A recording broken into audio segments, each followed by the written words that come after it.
Admin's Log, July 27th, 2014. A few days ago, Sony announced that they're going to be releasing a Spider-Man spin-off, Sinister Six, in 2016, and they're staving off Amazing Spider-Man 3 until 2018. I'm just now weighing in on this. We've known this for a few days now, but I did want to go ahead and put in my 2 cents and talk about this a little bit. So, Sinister Six, before Amazing Spider-Man 3, and with that many years between them, what an interesting move on Sony's part. I think this is... I don't know if I want to use the word gutsy. It's potentially a good idea, or it could be an abysmal one, and I think we're just going to have to see how it ultimately ends up playing out. When they originally announced a while back that they wanted to do a Spider-Man shared universe, I said, that's really strange, because for the most part, you've got Spider-Man, and then you've got a bunch of characters that usually would be in Spider-Man stories. Yeah, you could maybe make a standalone Black Cat film. Yeah, you could maybe make a standalone Venom film, stuff like that, but just saying Spider-Man shared universe seems a little bit weird, because you'd want to see Spider-Man pop up in some of those characters' movies, probably. So, you know, it's a thing that you could make work, but it just seemed like kind of a strange thing to say, and seemed like sort of a Sony jumping on the bandwagon thing where they're trying to capitalize on this shared universe idea that Marvel's been doing and that DC's starting to build now with Batman vs. Superman. So, it's especially perplexing to see that they're sort of doing it, and then they're sort of not doing it, because, okay, so we're going to do a Sinister Six standalone film that may or may not have Spider-Man in it. A lot of people are speculating about that, saying, well, maybe it is sort of a Spider-Man film, but it's just called Sinister Six, and they're the main focus of it, but maybe Andrew Garfield shows up in it somewhere. Maybe he gets a cameo, maybe he's in it peripherally, but I don't know, my instincts tell me that they're going to do a straight-up Sinister Six movie, and then they're going to do Amazing Spider-Man 3, you know, 2 years later. And what seems kind of strange about it to me is that with the idea of the shared universe, and we'll see how Batman vs. Superman does this and how quickly Justice League ultimately comes out after that, but the notion with Marvel's shared universe has been, let's let all these characters be in the same movies together, partly so that we can see them more often, so that you don't have to wait 2 or 3 years between every movie before you see Iron Man again, or before you see Captain America again, etc. And so with this, it seems like that's not what they're doing. It's like we're still sort of getting movies about as often as we would. I mean, 2 years over 3 years, okay, that's cool. But, and maybe eventually, if this goes well, they'll start pumping them out more. And I'm not even complaining that they're not pumping them out all the time. I'm just saying that I think it's strange that we're doing the shared universe thing, but we're getting movies at sort of about the clip that we would sort of expect if we were just doing Spider-Man, maybe a little bit quicker. So anyway, what do I think about the idea of doing Sinister Six first? Again, really interesting choice. Here's what I suspect they're thinking. Amazing Spider-Man 2 didn't do the guns that they hoped it would, and I mean, it did like $700 million. I don't know if that was the last number I saw. I don't know if it ultimately did any more than that, or if that was like the cap off. But anyway, the last number I read was $700 million, which for any other franchise would be like huge, crazy guns. They were expecting $1 billion, and it didn't do that. And so I feel like they're kind of going to the drawing board and they're saying, okay, what can we do to excite people about Spider-Man again who feel like, okay, we've been here and done this before. No longer are we going to the theater just for the novelty of seeing Spider-Man spin around on screen. We've been there, we've done that over and over again. And of course, there do seem to be plenty of people that just have not jumped onto the Mark Webb bandwagon. And a lot of people were really weirded out by the sequel, and even folks that liked the first one who felt like it was really tonally quite different and kind of a different animal and really kind of a strange thing. And I just didn't know how to feel about it. So they can't be certain that this franchise is going to continue to have legs. I feel like they staved off Amazing Spider-Man 3 because they want to try to breathe new life into it by going a different direction, trying something else. And this might be a really strange notion, but the first thing I thought when I read this news was they're looking at Guardians of the Galaxy. They're saying Marvel has advertised that movie brilliantly and has gotten everybody really, really excited about this movie. It's all I'm hearing about right now, Guardians of the Galaxy. I think it's going to do huge, huge guns this coming weekend.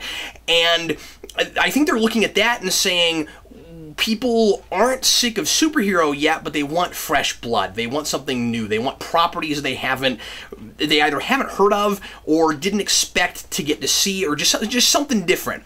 And Sinister Six is certainly something that I would assume a lot of not mainstream people, but like people that are not big comic fanatics have heard of over Guardians, you know, before Marvel started hyping it. But it might work the same way. It might be like, okay, I'm just too intrigued to see what a movie with 6 supervillains and no Spider-Man would be like. Maybe I'll go see it. Maybe they'll advertise it to the point where people will get kind of excited about these characters that they have either never heard of or have never been realized on screen, really, or will just be too curious to see how certain characters will be re-realized, because people love Dr. Octopus so much in Spider-Man 2, and it seems pretty likely, given the Easter eggs, and really more than Easter eggs, in Amazing Spider-Man 2, that he's probably going to show up in Sinister Six. So I think they might be thinking, let's try to get new blood injected into this by doing something unusual, something unexpected, and give them the Sinister Six thing first. What I think is really risky about it is that if it fails, what's going to happen to Amazing Spider-Man 3? What if Sinister Six comes out and nobody sees it? And I mean, I don't think nobody's going to see it, but like, what if it doesn't do what they're expecting there? What if it either bombs or just isn't the big success that they were hoping for? And then 2 more years, they're waiting to put out Amazing Spider-Man 3, and then that gets people even less excited. What if people don't like Sinister Six? Given that chances are the characters built up in that movie are going to be our villains for Amazing Spider-Man 3. We don't want to assume anything because certainly we haven't been told that yet, but it would be very strange if we had a Sinister Six movie and then they weren't the characters that we used in Amazing Spider-Man 3, unless Sinister Six is actually sort of a Spider-Man movie. He fights them, some of them die or something. Who knows? Anyway, it's very early to speculate on a lot of this stuff, but it does seem to be a really interesting choice, is all I'm saying. So, it's going to come out November 11th, 2016, and that was the same time slot that Thor: The Dark World got, which it did great in that slot, but it's kind of looking like Marvel movies are going to do kind of okay in any slot because they've been proven now. And so people are just going to see those, and I really kind of, at this point, I'm not real sure how much strategy they really need in putting those out on particular weekends now, because just everything they're pumping out now is doing pretty well, and I think they're going to have to put out like a really major dud that just nobody likes before people start questioning it, or people are going to have to just get tired of Marvel movies. We'll see what happens. But anyway, so it's going to be put out in November, which I think is also a really that also strikes me as a really strange choice, as a really risky maneuver. So not only are we putting out a supervillain movie with Spider-Man characters before we put out the next Spider-Man, but we're also going to do it in around Christmas. We're going to do it in a winter time slot and not make it a big summer blockbuster. And that really makes me wonder what kind of movie it's going to be. Is it going to be a big, huge action slugfest, or is it going to be something a little bit more low-key than that? I would be very surprised if it was more low-key than that, but given that it's going to be setting up 6 characters and possibly telling full-blown stories with all of them, what kind of movies is it going to be with that many characters? It seems like it could be character stuff. It could be a vignette piece. I doubt that's what they're doing, but it could be. Here's where all these characters were. Maybe like, I'm spitballing, maybe like Lost, where the Man in Black goes to all of the major characters in Lost and cherry picks them before they go to the island, and we see like where they were before he picked them. Like, is it going to be like that? Is it going to be like, here's each of these characters, maybe even in different time periods, like maybe not all of them necessarily right away, maybe some of them have been picked already by the mysterious Mr. Fear, and they're just going about their day, and we see like what they're like and what kind of lives they have and what sort of like personal drama they're experiencing, and then they get picked up, and then they get cemented into this the Sinister Six, and then by maybe the third act we have the team built. You know, maybe it's like the Avengers, where it's like, here's how a super villain team comes. Here's how a super villain team comes together, and here's them learning something about teamwork, but to do bad guy things, to break the law. I don't know what it would be exactly. I'm intrigued. I think this could be really cool, or it could just be really bizarre. Like, is it gonna be played up like an anti-hero thing? Is it gonna be played up like they're bad guys, but they're not bad guys, some of them? Or is it gonna be like every kind of permeation of villainy, where you have the he's not really evil, just misunderstood guy, all the way to the Rhino from the end of Amazing Spider-Man 2, I just like breaking stuff, and like everything in between that. What's it gonna be like? So the other thing I wonder is, how do you make a supervillain movie like this without a superhero? Can it be done? Can you like make me care enough about each of these different characters while they're all being pulled together just to be supervillains, and not have a bad guy to go up against them? When they all come together, do they come together at the very end, and then Spider-Man's going to fight them later? Or do they actually come together and do villainy together without a superhero to try to stop them? And can that even work? So I am nothing if not intrigued, and also, of course, curious to see what the roster is going to be.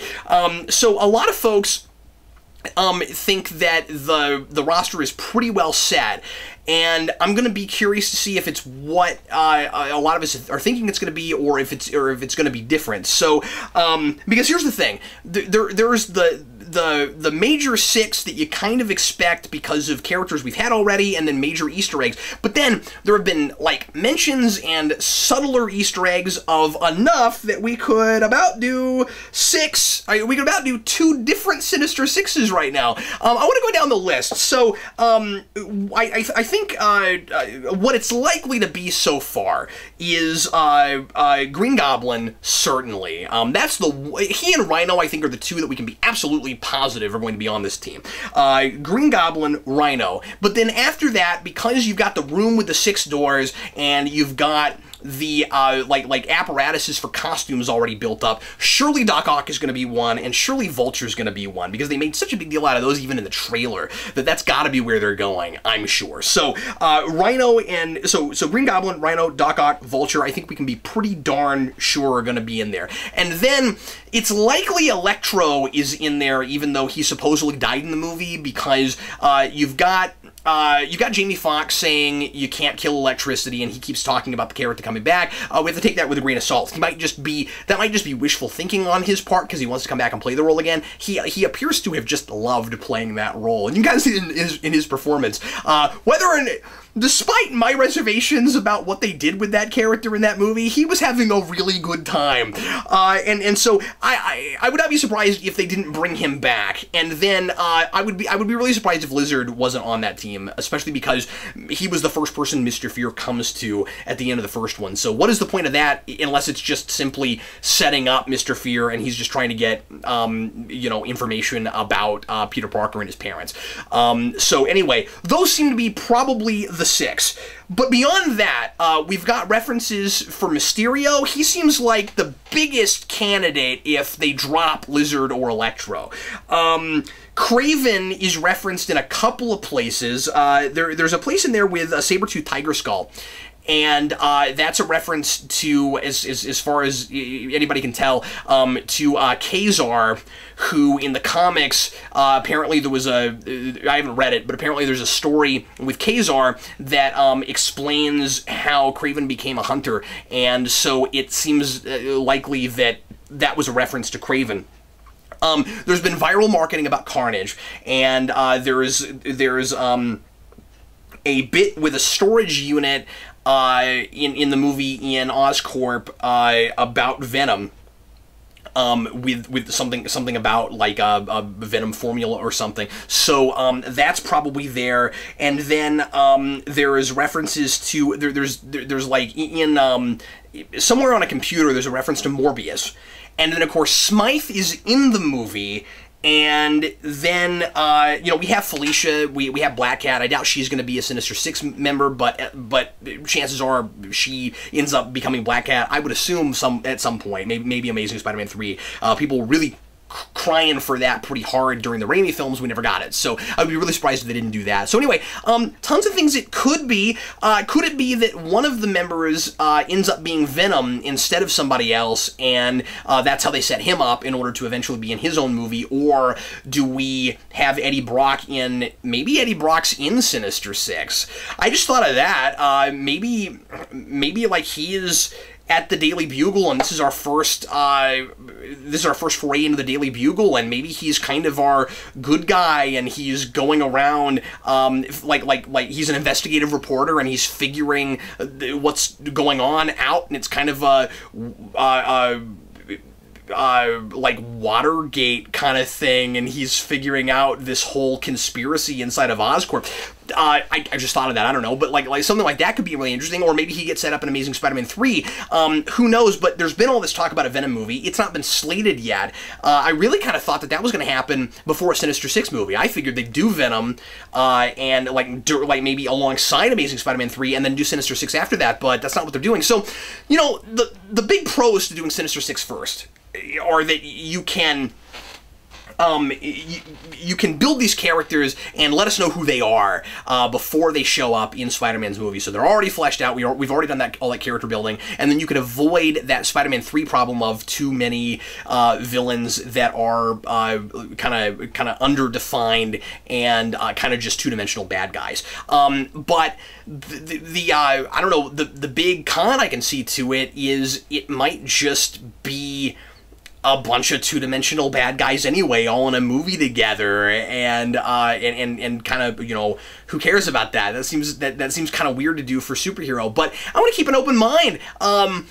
This could be really cool. I can't wait to hear more things about it. I do kind of wish that Amazing Spider-Man 3 was being made alongside of it, but that's just me going, if I really like Sinister Six, it's going to be hard to wait 2 years for the next one. So that's just kind of the fan in me going, I don't like waiting for stuff like this.